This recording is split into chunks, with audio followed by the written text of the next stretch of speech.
কি করছো? বাবার কেসের নেক্সট তারিখ মার্ক করছিলাম। অর্জুন, আমরা তো ভুলেই গেছি কিন্তু কি?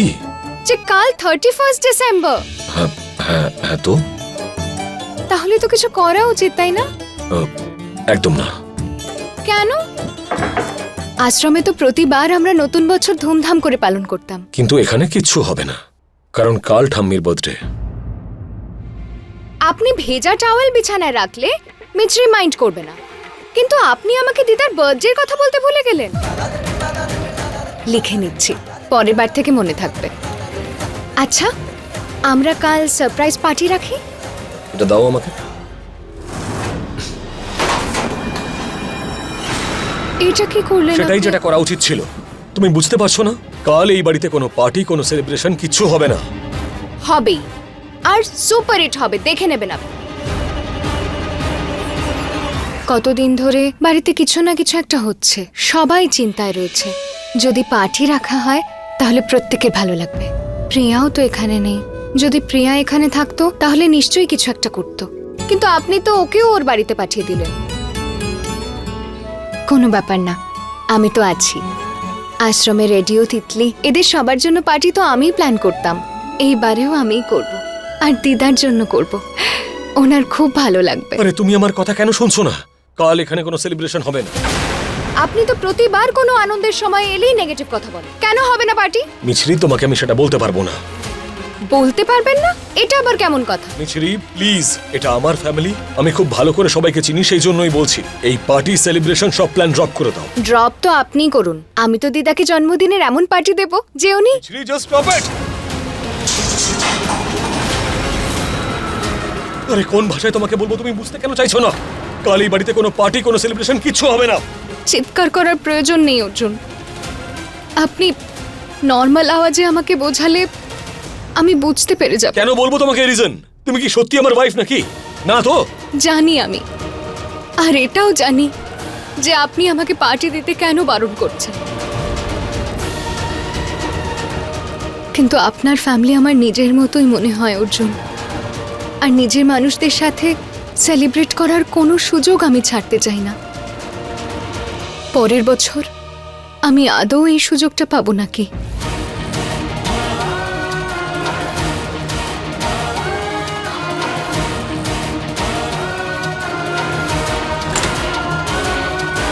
মিছরি, আমি তোমাকে কতবার বোঝাবো যে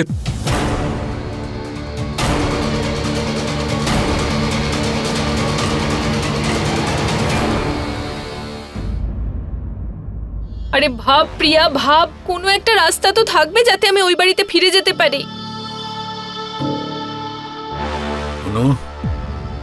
মায়ের গ্লাস জল দে। এই বুড়োটা কখনো জল দে, কখনো চা দে। আসছি বাবা।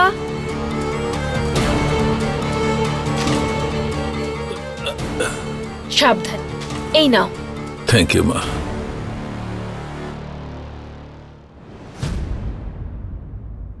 কি হয়েছে অনুমা? চিন্তিত লাগছে। ওই আমি ভাবছিলাম যে কাল জীবনে প্রথমবার পুরো ফ্যামিলির সঙ্গে নিউ ইয়ার পালন করব, কিন্তু তোমার শরীর তো এখন ঠিক নেই। এই শরীরের কথা থাক, এই পরিবারের ভাগ্যই ঠিক নেই। তার মানে?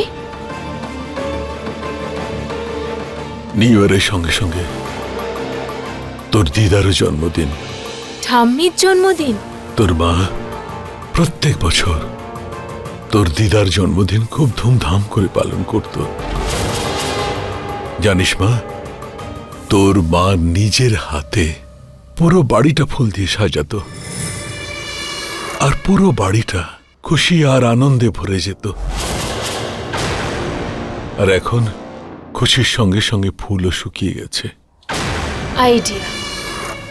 বাবা, ভগবান তো মাকে নিজের কাছে ডেকে নিয়েছে, কিন্তু আমাকে তোমার কাছে পাঠিয়েছে।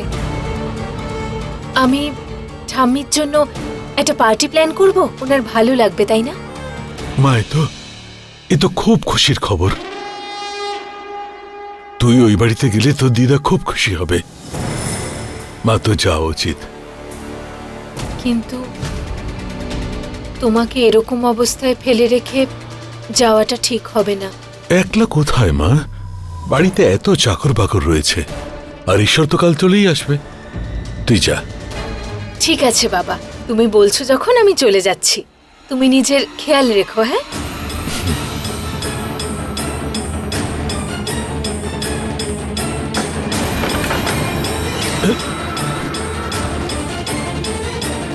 বিদ্যার ছবিটা সবার কাছে যত টাকা আছে বুদ্ধি ততটা নেই। আমার সব চালেই ফেসে যায়। গেট রেডি মিছরি, আমি আসছি। অনু নিজের মায়ের ছবিটা ফেলে দিল, আর সেটা তুললও না।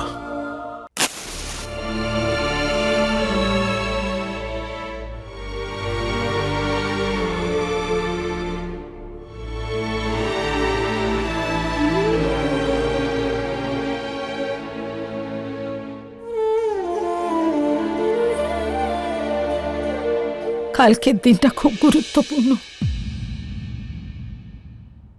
তোর কথা খুব মনে পড়ছে রে মা।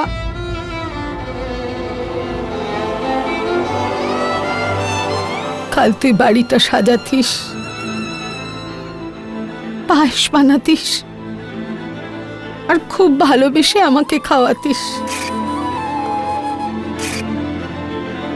আর তারপর আমার জন্য জন্মদিনের গান গাইতিস। খুব মনে পড়ছে তোর কথা।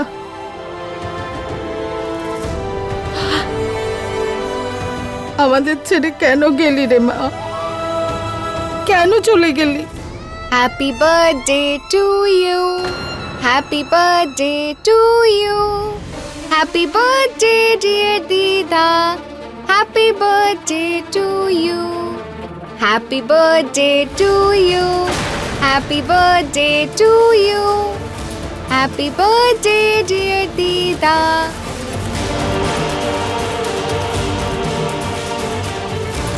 Happy birthday to you. Happy birthday to you.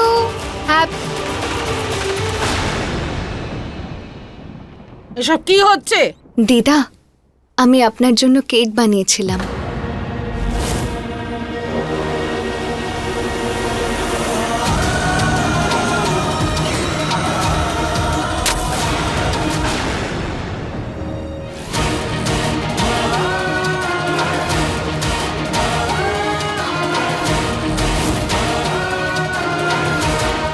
মা, মা, মিছরি বেচারি জানে না। ওকে ক্ষমা করে দিন প্লিজ।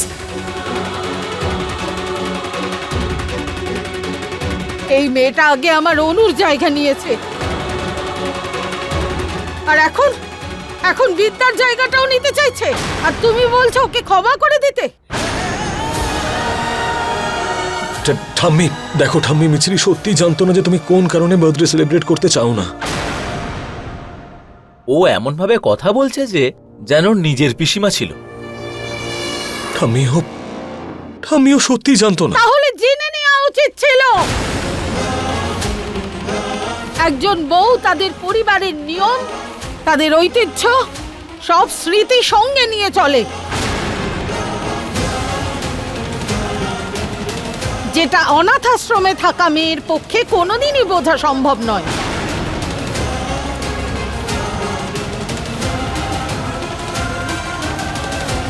বউ শব্দটা 2 অক্ষরে, কিন্তু এর দায়িত্ব কর্তব্য অনেক। সেটা পালন করা দুরস্ত। গোনা শুরু করলেও ক্লান্ত হয়ে পড়বে। আর ওর কাছে আমি কিছু আশা করিও নি। কিন্তু তুই তো জানতিস অর্জুন, তুই তো ওকে বলতে পারতিস।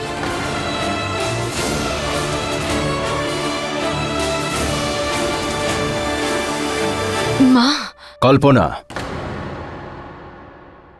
প্রতিবার তুমি এই মেয়েটার কথায় আমার মায়ের কথাকে তুমি উড়িয়ে দাও। এই মেয়েটা আসার পর থেকেই আমি দেখছি যে তুমি নিজের দায়িত্বের কথা ভুলে গেছো।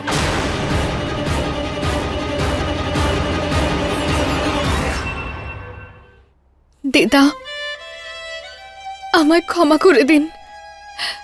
আমি তো শুধু ঠাম্মির মন জয় করতে চাইছিল।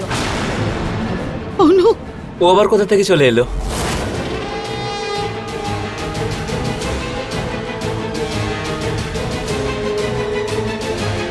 তুই তো একদম টাইম ওয়েস্ট করিস না, আমি যাওয়ার পরেই স্টার্ট করে দিয়েছিস। অনু, তুমি এখানে কি করছো? তাহলে ঠাম্মির বার্থডেতে আমি আর কোথায় থাকতাম অর্জুন?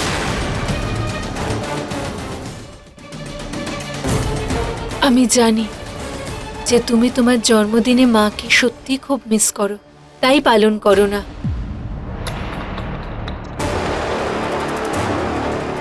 আমি সব আগে থেকেই জেনে নিয়েছি, কারণ আমি তোমাকে মন থেকে ভালোবাসি, মন থেকে তোমার কেয়ার করি ঠাম্মি।